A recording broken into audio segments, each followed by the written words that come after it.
Welcome back to the Yaffee program. I feel like the show really moved by fast today. It's a good thing. What can I say? It's that show where you can count on the latest news, the important guests, and the best analysis, all for your morning commute. So it's also that time of the show where we do the Yaffee program rewind.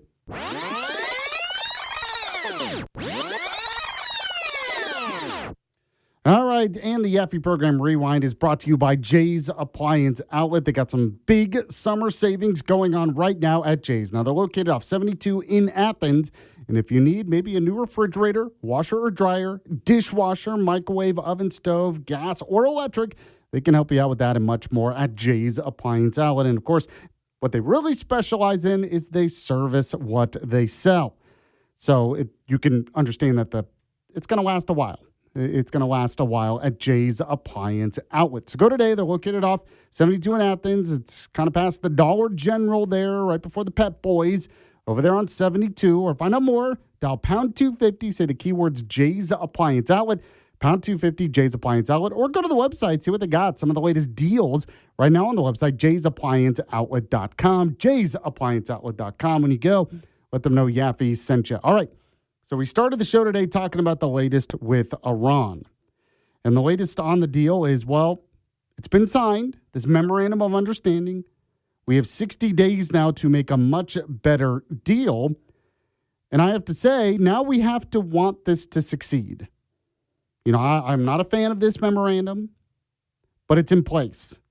So at this point, it's like, it's here. We have to want it to work. So how does that happen? How do we get that? How do we make it work, so to speak? Well, there needs to be something in place, a mechanism in place in the final deal to make sure they keep their end of the bargain here. Now, Trump has basically said, look, if they don't, we'll bomb them again. I mean, that's true when Trump is president, but he's only president for 2 more years. What happens after that? And does anyone really believe we would bomb them again? I mean, it just really seems like we were desperate to get out of there. We wanted the Strait open. The Iranians understand now they can constantly use that as leverage. And they also understand that we're not going to force it open through military action. So it seems like Iran, I wanted unconditional surrender, but it seems like Iran, there's a lot of conditions here in this memorandum. Now, Vice President J.D. Vance has been out there defending this deal, defending his administration, the Trump administration on this. Go on and play the J.D. Vance cut 1 for me. That they would ever get any benefit of the bargain is if they comply fully and change their behavior. And so you really have a win-win situation for the United States of America. If the Iranians don't change their behavior, their military and their nuclear program is still destroyed. What you've seen is radical progress in Lebanon, less shooting, less firing, but you're still going to have these little flare-ups from time to time. And that's just the sort of thing that we're going to have to manage through the diplomatic process. We believe international waterways should be free of tolls, and that's been our position. That's what you see, of course, in the 60 days of the MOU. And when you say it leaves it open, it doesn't really leave it open, except in the sense that, of course, the final negotiation is going to set the terms of what comes afterwards. The Israelis, just like everybody else, have to respect this peace process that is fundamentally good for them and good for the entire region. What the president gets grown frustrated sometimes is that we seem to be right on the cusp of a major breakthrough in the agreement, and then all of a sudden there's a major explosion that goes off in a civilian population center in Beirut, and a lot of people who have nothing to do with Hezbollah lose their lives. What we're saying is that we will withdraw troops to the pre-conflict level, meaning we're not going to keep a couple of extra aircraft carrier groups over there. The Iranians don't want that. Frankly, we don't want that either.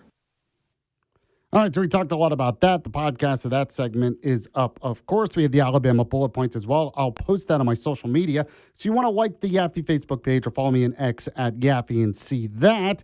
We spoke with Brad Presnell, political consultant, kind of got his reaction to the recent runoff election. So that interview, the podcast is up. We also talked about this controversy with Major League Baseball, and Josh Hawley is calling them out as well. Senator from Arkansas calling them out.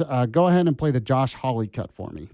Well, I think it's absolutely outrageous that for years now, MLB has forced their players to turn their uniforms into billboards for the most controversial political messaging, endorsing the BLM movement, which is under investigation for fraud, by the way, endorsing the trans movement, trans rights and ideology. And now when a couple of players who are religious believers want to write a Bible verse on their uniforms. They're told, oh, no, way too controversial. I tell you what it is. It's a violation of the First Amendment to target religious believers in this way. I think it's probably a violation of their labor contracts. And for a sport that gets billions of dollars in handouts effectively from the federal government because they're exempt from the federal antitrust laws, I think it is a gross abuse of power, and they ought to explain themselves. All right, so we talked about that. We also had the legendary Will Hampson on.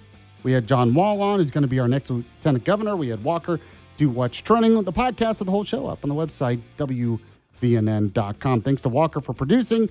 Have a good weekend. I'll be back on Monday, same time. See you then. The Yaffee Program. Square up. Yo, what's going on, man? It's Andre Berto, two-time world champion. Today's guest, NFL legend, media mogul. What's up? Ocho Cinco. What's good, baby? We call them gym fighters. Yeah. These guys are in the gym, they can probably beat the hell out of any world champion you can think of. Yeah. When that bell rang, and them lights on, you got 10, 15,000 watching. When I stepped in that ring, I think boxing is becoming great again. Square up. Follow and listen on your favorite platform. Let's go. Hey there, I'm Paula Pan. I help people make the smartest money decisions possible. If you don't control your money, it controls you. Yeah, you're not in control of your finances, and you have to look outside of yourself to live the life that you want. You're not in control of your life. Like, what is it that you actually want? Money should follow the dreams and goals, because sometimes we make the dream and goal the money, and you've overworked yourself and you've exceeded what you've needed for the actual thing you want. Sometimes we forget, like, what's the actual thing you want? Afford anything. Follow and listen on your favorite platform.